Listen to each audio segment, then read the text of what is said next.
Welcome to Biology My Passion. I am Soumya Harikrishna. Matter in our surroundings. Now let us see whether state of matter can be changed. Yes, of course we can change a solid to liquid, liquid to gas, or vice versa, liquid gases to liquid, liquid to solid. How can this be possible? There are two ways for this. One is by changing temperature.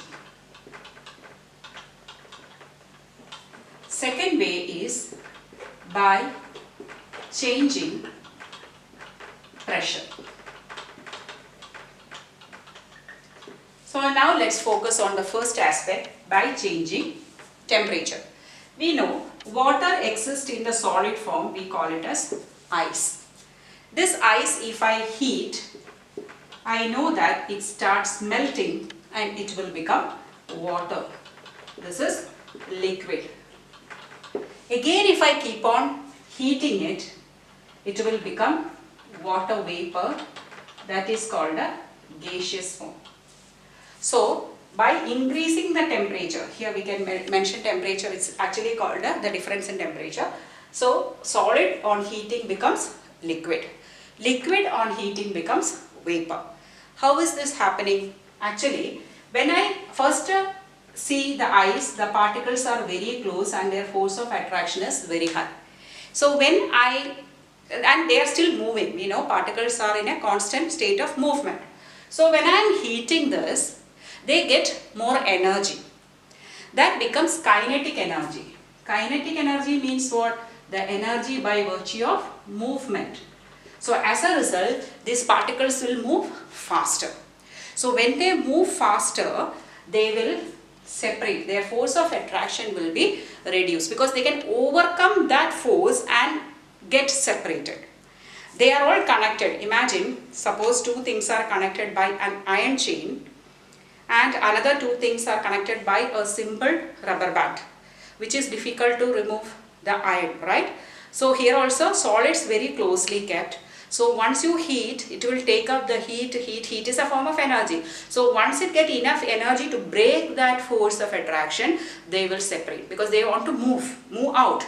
So once this bond or force of attraction is breaking, what happens? The same particles will go separate. Now the distance is more.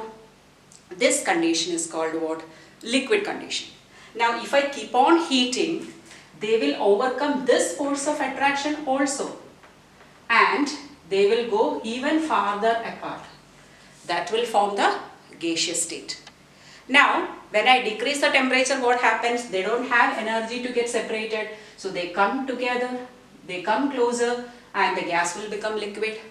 If I cool down that liquid, they again lose this energy, they come even closer and they become the solid back. So this is reversible.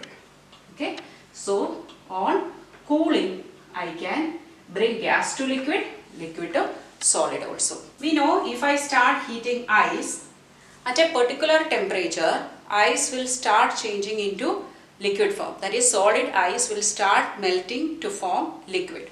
That point at which that is happening is known as melting point. Short form we write MP. And the process of conversion of the solid to liquid state is called the melting. Melting is otherwise called a fusion. Okay, so melting, another word is fusion, and the temperature at which a solid starts becoming liquid is the melting point. So what is the melting point of ice? We know that 0 degrees Celsius ice will remain as solid, and when we increase the temperature, it will start melting. That is, from 0 onwards, it will become liquid. So this is a Celsius scale. We have another scale also. Another scale is Kelvin scale. Kelvin means 273 Kelvin is equivalent to 0 degree Celsius. So what is the melting point of water in Celsius scale? 0 degree, whereas in Kelvin scale it is 273.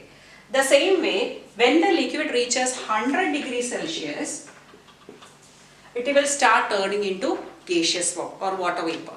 This is called a boiling point. So the point at which liquid turns into gaseous form is called a boiling point, and it is 100 degrees Celsius in Celsius scale. So what is its Kelvin scale? It will be 273 plus 100, that will be 373 Kelvin. So you may get questions on conversion. Anytime if Celsius is given and you have to find out Kelvin, add 273. If Kelvin is given, convert to Celsius, subtract 273. If you remember this, it's easy. 0 degree is a 273 Kelvin. You take some 100 ml of water and you start heating it. And if you keep a thermometer there to measure the temperature, you know that the temperature rises and rises, and when it comes to a particular point, that is 100 degrees Celsius, it will start becoming vapor. The same way, if you take ice which is less than 0 degree and you start heating it till the temperature reaches 0 degree. For example, if I have taken from fridge where it was -8, I had kept it in -8. So I keep it out, and if outside temperature is also minus, then it will not start melting. So I am heating it, I am keeping a thermometer to measure the temperature. So I can see that the ice temperature is going higher and higher, and -8 becomes -7, -6, -5, -4, -3, -2, -1, 0. The moment it starts 0, it will start melting, because 0 degrees Celsius or 273 Kelvin is its melting point. Now it keeps on, I am still heating it, I am continuously heating it, it keeps on melting, but I don't find any change in the temperature level in the thermometer. Did I stop heating? No. Did it stop melting? No. But still the temperature is not rising. So what happens to the temperature I am giving? Because I am heating, I am giving temperature. Where is the temperature going? It is getting hidden. It's hiding somewhere. Where is it hiding?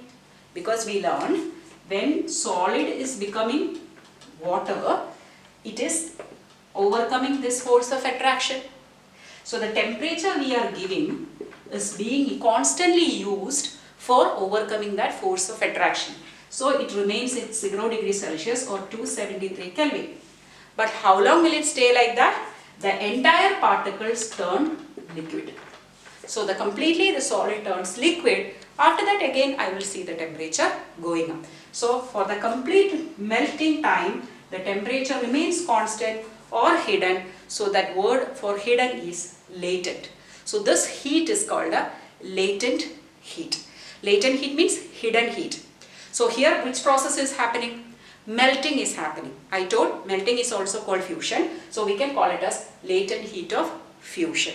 The amount of heat required by 1 kilogram of solid to completely change into water at atmospheric pressure and its melting point is called what? The latent heat of fusion. So here two important things. It is at melting point this process is happening, and also there is no pressure change. Okay. So latent heat of fusion. Now second is the case when I am boiling water. As I told, so till 100 degrees Celsius or 373 Kelvin, the temperature will increase. So if I keep on heating this from 0 degree, once it starts melting into liquid, up to 100 the temperature will go up. At 100 it will start turning into gaseous form. But till the entire water turns into gaseous form, I will not see any further change in the level of temperature, even though I keep on heating. So where is this heat going? Again getting hidden. Latent heat of vaporization. Here process is vaporization. So how can I define latent heat of vaporization? The amount of heat required for converting 100 kilogram of liquid into gaseous form under normal pressure and at its boiling point is called a latent heat of vaporization. So we can convert the state of matter. Now there comes an important question. Here I saw the ice starts melting at 0 degrees Celsius, and till completely melts, it will remain at the same temperature. So at this point I have two states of matter at 0 degrees Celsius Ice at 0 degree Celsius available, water also at 0 degree Celsius available. Which has more energy? That's the question. Just think and tell me. Yes, water at 0 degree Celsius has more energy because it has taken the energy to overcome the force of attraction. Whereas ice still in that state only, it just starts. So energy is more for water at a 0 degree Celsius. The same way, 100 degree Celsius liquid is there, 100 degrees Celsius steam is there. Which has more energy? Of course steam, because from liquid it has taken all the energy to turn into steam. So steam has got that energy in it, latent heat of energy, so it is more this one. That's why if you are getting burned with a boiled water or steam, steam will cause more burn because of the high energy in that. Just now we saw that we can convert solid to gas, gas to liquid. But is it possible to directly change solid to gas? Yes, of course we can. In certain cases, the solid may directly turn into gas without going into liquid form. This process is called a sublimation. Sublimation happens to camphor.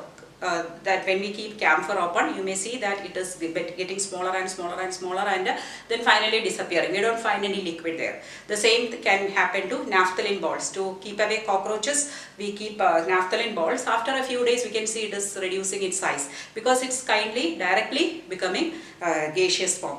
Or it can happen to ammonium chloride or iodine, anthracene, etc. And also, we can change the reversal also. Gas can become solid directly. So that process is called a deposition. Opposite of sublimation is deposition. Now, by applying pressure, if you apply pressure to gas, it will become liquid. So we have liquid nitrogen because for keeping or preserving living things we use liquid nitrogen. The same way, any gas, if you apply pressure, you will be compressing it into liquid. What happens here? They lose their energy, so the kinetic energy decreases. As a result, they come closer, force of attraction increases. But along with applying pressure, what else is required? Cooling, because when we increase pressure, temperature may increase, so we have to make sure that temperature is also decreased. So by increasing pressure and reducing temperature together, we can liquefy gases. The same way we can solidify also, that is dry ice is an example. That is solid carbon, frozen carbon dioxide is called a solid carbon dioxide, where it is under high pressure and a low temperature. We are keeping carbon dioxide in solid form.